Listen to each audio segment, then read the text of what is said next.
Back from the dead.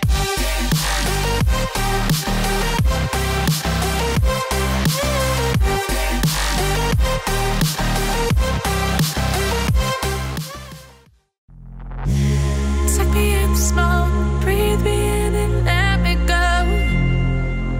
Filling the lungs inside you, and the blackened eyes make my way into your mind. Just to know what you knew, restless every time we start looking as a lost control.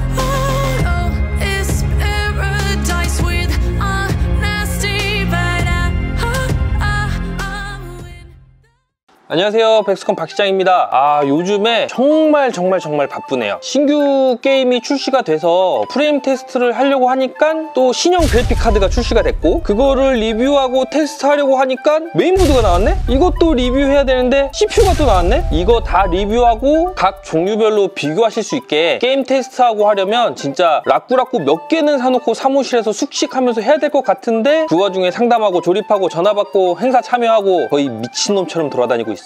요즘 애들이 깨어있을 때 집에 간 게 언제인지를 모르겠어요. 암튼 그래도 한가해서 빈둥거리는 것보다는 훨씬 재미있고 저희 직원들도 모두 즐겁게 일하고 있습니다. 즐겁지? 자, 오늘은 오랜만에 송출용 시스템을 소개해드리려고 하는데요. 다른 부분은 몰라도 방송용 시스템 세팅만큼은 저희가 정말 잘하는 것 같습니다. 물론 저 말고 인테리가 정말 잘합니다. 아마 구입하고 나서 세팅을 원격으로 받아보신 분들은 제가 한 얘기에 공감을 하실 거라 생각을 해요. 다만 방송용 PC 같은 경우는 상담하는 시간도 굉장히 오래 걸리고요. 세팅도 게이밍 PC보다 훨씬 오래 걸리다 보니까 인테리가 거의 1에 계속 쌓여 있거든요. 견적 문의 계속 들어오는데 세팅해줘야 되지, 상담해줘야 되지, 그러다 보니까 바로바로 견적이 나오지 않는 경우가 좀 있어요. 사람이다 보니까 누락되는 경우도 좀 있거든요. 너무 바빠서 그런가 보다 생각해 주시고, 그럴 때는 다시 한번 카톡 주시면 최대한 빨리 답변 드리도록 하겠습니다. 송출용 PC의 용도는 투컴 방송을 하기 위한 시스템이거든요. 게임과 같은 콘텐츠를 진행할 메인 PC가 있는 상황에서 메인 PC에 부하를 주지 않고 아프리카나 유튜브, 트위치, 카카오 플랫폼 요즘 많잖아요. 여러 플랫폼으로 송출만 담당하는 PC고요. 투컴이 필요한 이유는 원컴으로 방송을 했을 때 시스템의 한계가 명확하다는 점이에요. 원컴을 하면 설정이 간편하고 비용도 적게 들긴 하지만 다수의 플랫폼으로 동시 송출하기가 어렵고 고화질로 송출도 어렵거든요. 그리고 컨텐츠가 고사양 게임이라면 원컴으로 했을 때 게임 프레임 저하 등 여러 가지 문제가 발생을 합니다. 게임만 돌려도 막 헉헉대고 있는 컴퓨터한테 송출까지 하라고 하면 당연히 못 버티는 거예요. 그래서 지금 옆에 있는 이런 송출용 PC를 추가를 해서 투컴 시스템을 사용하게 됩니다. 물론 투컴 시스템도 단점이 있어요. 방송 설정이 원컴에 비해서 훨씬 어렵고 주변 기기에 따른 호환성도 체크를 해야 되고, 또 그걸 알아보고 세팅해줬는데 잘 안 돼, 막 이런 상황들이 벌어지기 때문에 정신적인 스트레스가 어마어마하거든요. 이런 정신적인 스트레스를 제외하고도 더 큰 문제는 비용이 많이 듭니다. 결론은 돈이란 얘기죠. 그래도 투컴 방송 시스템을 원하시는 분들이 굉장히 많고 앞으로도 더 많아질 거라 생각이 돼요. 그런 분들을 위한 송출용 PC 사양을 한번 설명드려보도록 할게요.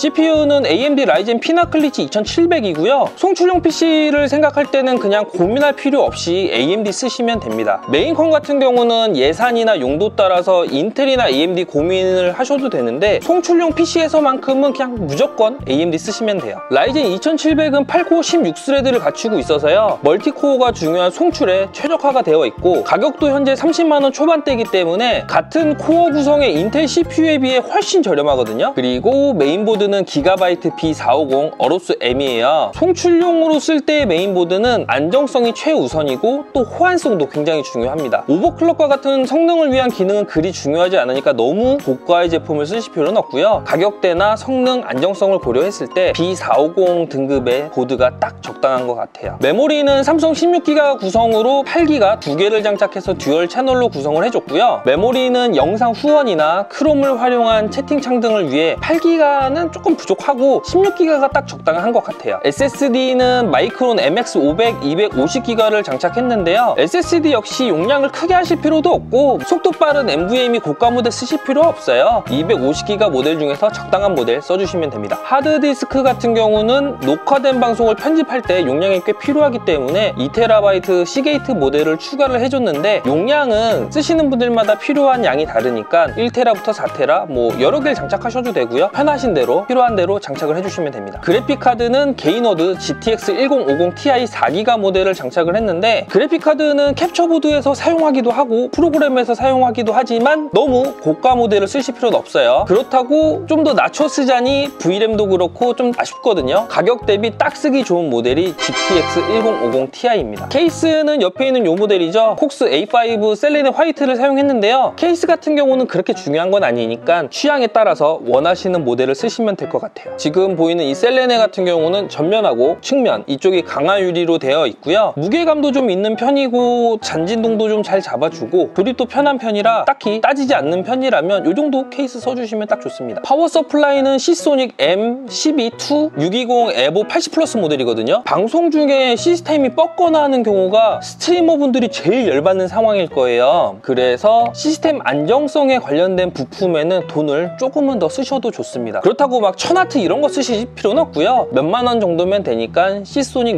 620W 모델 정도면 이 시스템 구동에서는 충분히 괜찮은 것 같아요. 그리고 추가로 장착한 캡처 카드는 이 옆에 달려있죠. RGB까지 지원을 해주는데 에버미디어에서 얼마 전 출시한 라이브 게이머 4K예요. 기존에 많이 사용했었던 라이브 게이머 HD2 같은 경우는 1080p 60Hz를 지원했던 모델이라서 요즘에 많이 쓰시는 144Hz 모니터나 고해상도 모니터를 사용할 때 자잘한 문제가 굉장히 많았거든요. 그래서 방송하다가 막 알트탭 했는데 화면 나가고 하면은 빡쳐가지고 책상 두들기고 막 이런 상황이 꽤 많이 벌어졌었는데 라이브 게이머 4K는 144 모니터를 지원하고 고해상도 모니터도 지원을 하고 있어서 그런 자잘한 문제들이 다 해결이 되었습니다. 이 제품이 출시되기 전에 국내에 수입을 하지 않고 있는 엘가토 모델들을 원하던 분들이 꽤 많았던 것 같아요. 요번에 에버미디어에서 정식 출시를 했기 때문에 굳이 엘가토를 생각하지 않으셔도 될 것 같고 가격도 꽤 저렴합니다. 물론 엘가토에 비해 저렴합니다. 이거 자체는 비싸요. 자, 부품 소개는 모두 마친 것 같네요. 오늘도 인대리는 원격으로 몇 시간째 세팅을 잡아주고 있고 저는 옆에서 드라마를 보고 있었는데 욕했냐? 다음 영상으로는 지난번 댓글에 의견 주신 것들을 좀 수렴해서 콜 오브 듀티 블랙옵스 프레임 테스트를 진행해 보도록 할게요. 조금 고민되는 부분은 1050 Ti부터 시작을 해서 위로 올라갈지 아니면 2080 Ti부터 시작해서 밑으로 내려갈지 고민을 좀 해보고 최대한 빨리 영상 업로드 하도록 하겠습니다. 궁금하신 기종 적어주시면 참고해서 프레임 테스트 할 때 적용해 보도록 할게요. 날이 꽤 많이 쌀쌀해졌는데 감기 조심하시고요. 저희는 앞으로 더욱더 열심히 하도록 하겠습니다. 이상 96% 수컷들을 위한 방송 백스컴 박시장이었습니다. 감사합니다.